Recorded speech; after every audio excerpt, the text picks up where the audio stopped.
Am I the a-hole for forbidding my sister to meet my child and telling my wife to butt out of the situation? So the judgment is pretty much exactly as the title suggests. I will provide context though. I, 28 male, have been married to my wife 4 years and we have a 2-year-old son together. My older sister Ariel has 2 kids with her husband. She is my only sibling, but we do not speak and haven't since my wedding 4 years ago. My wife knew I had no relationship with my sister or mother when we got together, but now it's causing an argument. We were a pretty typical family until my mom cheated my senior year of high school with a coworker. My dad moved out immediately and I moved with him. This caused a rift between me and my sister. My sister believed, since my mom was sorry and it was a one-time thing as she claimed, which I don't for a second believe, and was trying to reconcile through the church, that me and my dad's refusal to speak with her was somehow wrong. I was 18 and my sister was 20. Long story, but eventually my sister stopped speaking with my dad. I haven't seen my mom since 2016, and we have only spoken once since 2019 when she tried to invite herself to my wedding. She was not invited, but my sister was, out of courtesy. My sister didn't show up and we have not spoken since. My wife knew when she married me that my only family was my dad and my cousins. She said it was okay and she didn't care. So, a few months ago, my wife got a call from my sister's husband whom I've never met, and he said that he wanted to start mending the bridge and would like to have me come meet their kids. I said no. Well, then my sister started sending pictures of her kids to my wife and my wife sent pictures back.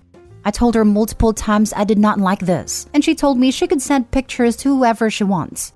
I said that if she keeps testing my boundaries, she will be a single parent really soon, that she signed up for me as is. My wife is saying it's wrong to deprive my son of his family. I said I don't even have a relationship with my sister or brother-in-law, so why should my kid? That it doesn't make me feel comfortable at all, and I don't even know these people. Also, any picture she sends could easily be forwarded to my mom and she needed to think about that. She said she doesn't even understand why my mom can't meet her kid, and that comment alone angered me because I've explained my family drama for years, and it feels like she just ignored it. I said she really needs to think about who she wants to appease, because I'm not gonna stand for disrespect of my boundaries. My dad totally agrees with me, and is telling me I should start setting aside money now for an exit strategy because my wife's behavior is exactly how my mom used to act, and I should see the warning signs now. Am I the a-hole? Now for the top comments. Your dad cut off his own daughter and his own grandchildren because they didn't want to participate in the public shunning of his ex. I'm sorry, but your dad is an a-hole. No, my dad cut off his daughter after she wouldn't leave him the hell alone, blasted him to family friends for not taking my mom back, and tried to manipulate him by not speaking to him for months when he tried reaching out, and calling him a deadbeat even though she was 20 years old. Lol. Then she didn't show up for my wedding, and that was the final straw. Your mindset is man-hating and disgusting. Get some help. Not the a-hole. This was all clearly defined at the beginning of your relationship. Why does she even care? Follow your dad's advice. Pretty much what I said. Why do you care? Her parents are close by. She has multiple siblings. My dad is involved. It's not like the kid has nobody. The only concern if you were to break up over this is custody. On her time, she could very well take your child to meet your mother, and there is nothing you could do about it. Sounds like his wife is doing what she wants regardless. And if she decides to take the kid to see his auntie or grandmother, she will do without Opie's consent. Next story. Am I the a-hole for telling my daughter it's okay to use her mother for money? So, I used to be married to Judy, 36 female, and we have a daughter Scarlett, 13 together. Fake names. Judy never wanted kids, but I did, and I assumed she did too. We had her and Judy completely changed. She wasn't caring towards Scarlett, they didn't bond, and she blamed Scarlett for us losing our independence. About a year after, we had a divorce and she gave me everything. It did hurt me that she didn't even want to see Scarlett once a year even. She moved to Seattle months after, started running a business, got really fit, and her cousin told me she even got laser surgery to remove her stretch marks. Since then, Judy has moved to LA and divides her time between there, London, Mumbai, and New York City. She has become a fairly famous influencer and socialite.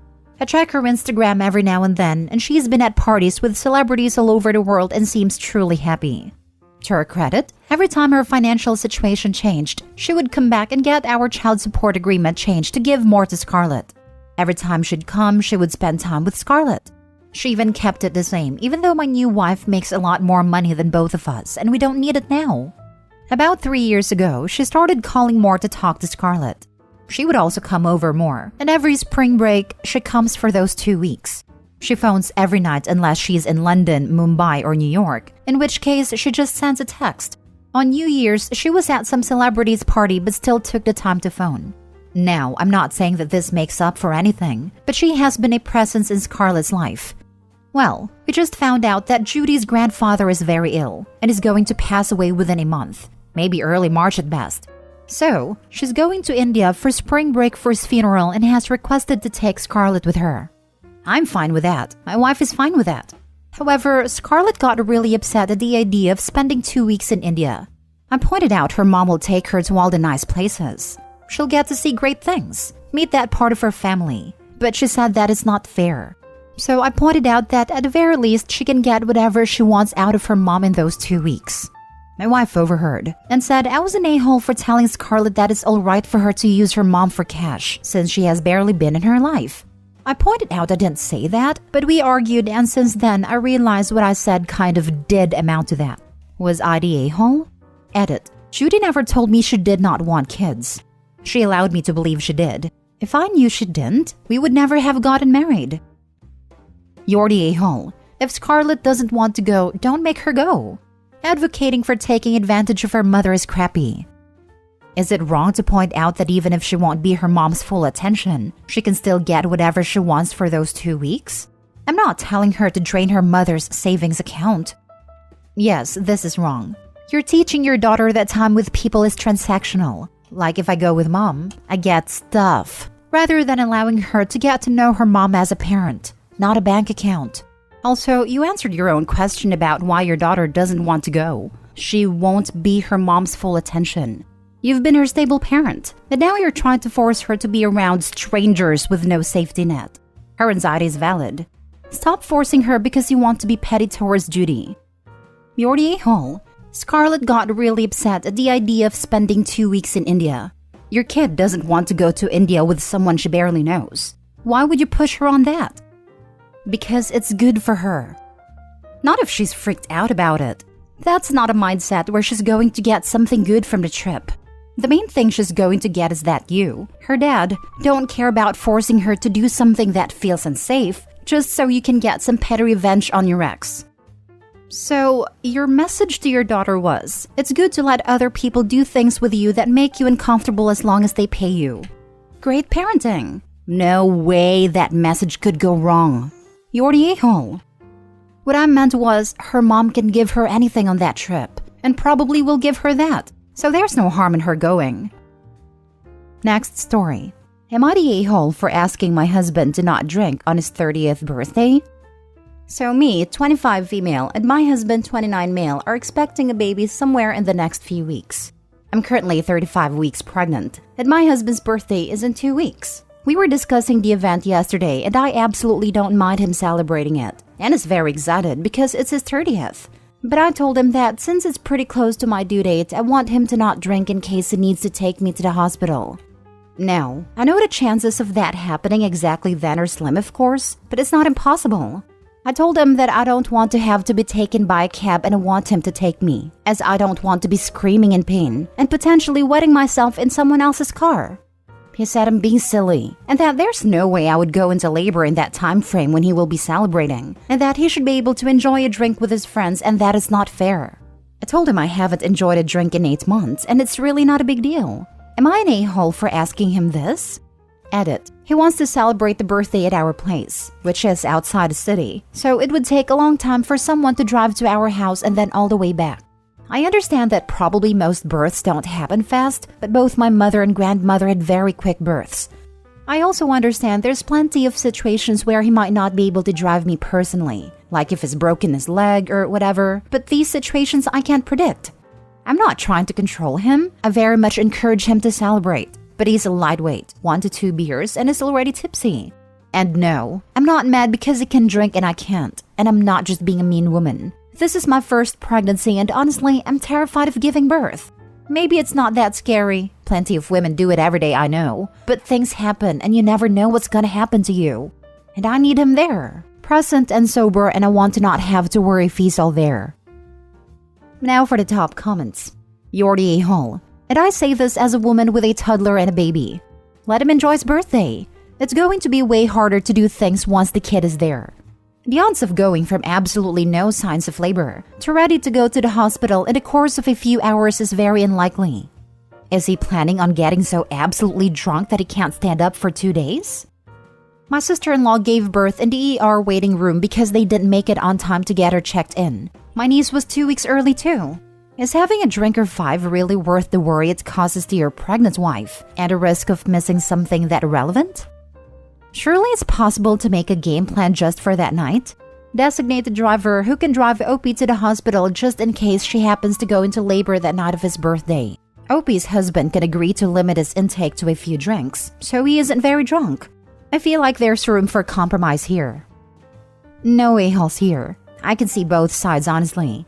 It's a big date. Can you make arrangements for someone else to take you in the unlikely case that you go into labor? Opie explains that she doesn't want to be in that vulnerable position in front of someone else, which I think is totally valid. It's not unreasonable to expect the child's other parent to be able to take her to the hospital. Not the a-hole. I can see how it might be awful for him, but if he can't make small sacrifices now, he's in for a rude awakening once he's a father. I'm sorry, but 1 drink is not the end of the world. The odds that she goes into labor within 2 hours of him having a drink or 2 on his birthday at 37 weeks pregnant is so low. I'm a father of 2 kids. I still occasionally have a drink or 2. Being a parent doesn't mean being dead. Last story. Am I the a-hole for missing an actual emergency because I turned off my phone to avoid my wife's unnecessary contact attempts during my tech-free weekend? My best friend 31 male and I 27 male have a tradition of taking a yearly weekend trip together that's phone-free. We've been doing this for a decade now. These weekend trips consist of us staying in a suite and exploring the city, not traversing the wilderness, so it's not like we're completely disconnected. Still, we like to keep one on hand for navigation and emergency purposes, and it would usually be friend's phone that we brought along. Friend and I left for our trip this year 2 Fridays ago to make sure of the long weekend. This was the first time I've gone on one of these trips since my wife and I moved in together, got engaged, or got married. However, we were dating for the last 2 years worth of trips, 2021 and 2022, and she seemed fine during that time. I would just tell her I was going to be busy for the weekend and she'd leave me alone. I understand that there are different expectations once you get married, but I didn't expect for the 180 in behavior. My wife all but demanded I take my phone as well, in case she needed to get a hold of me despite her having friend's number. I let her know I had arrived, and immediately after that she was texting me and asking me how things were. Then again, asking me another question when I didn't respond to the first one. I eventually muted our text conversation because I was sick of the phone buzzing. She called me a few hours later and asked why I wasn't responding to her texts. I reiterated that this was supposed to be a no-phone weekend and kept the call short despite her trying to drag out the conversation. She called me once more after this. When I answered and found out it wasn't an emergency, I simply turned off my phone. The calls then started coming in from my friend as well, and he followed suit. We spent the rest of the weekend with our phones off until the drive back on Monday. I called my wife and informed her when we were about 30 minutes away from my place, and she was furious. She said that there ended up being an emergency as her sister got into a car accident that won't affect her long term but still resulted in broken bones, and that I had just ignored her the entire time when she needed me. I told her that I was very sorry to hear about her sister, but it wasn't my fault she had essentially forced my hand into cutting off means of communication. She went to stay with a friend before I arrived home that night and has since came home, but she's still fuming. Am I the a-hole? Edit. I'm politely asking everyone to stop making harmful accusations about my friend and the nature of our relationship when we were younger. It's making me uncomfortable, and not in the I'm having an epiphany way you guys are hoping, but in the you're jumping to incredibly crude conclusions about someone I love and trust, based on a tiny snippet into our life. Not the a-hole. Her sister getting into what sounds like a relatively minor car accident is not an emergency. This is beyond ridiculous. How is it different from you being in another country and having no service or something? People are allowed to still live their lives despite being married. You're not tethered to your spouse. Oh yeah, minor broken bones aren't an emergency. Definitely not the least bit life-threatening or altering or anything. I agree the wife should have respected boundaries, but it's not exactly minor and can be very scary for not only the person, but the people waiting on word from the doctor during/after surgery, which is also not minor. So I can see why she's mad she couldn't contact him. Again, her fault for not respecting boundaries. Not the a-hole. I have the odd feeling that she almost wanted there to be an actual emergency so she could feel justified in bothering, and might have created one if it didn't occur naturally. She desperately doesn't want you away from her. You'll need to have a serious conversation about that. I had a similar thought that she was sabotaging the tech-free weekend. If friend can't relax because he's fielding texts, then Opie can't relax either, and it's a win for her. She sounds awfully insecure and exhausting. I second the insecure comment. It's as if she had to keep in constant touch with Opie because she suspected something. Okay, but she's insecure because in the comments he implies he used to date his friend. Am I the a-hole for continuing to cheat on my wife with a guy who groomed me when I was underage?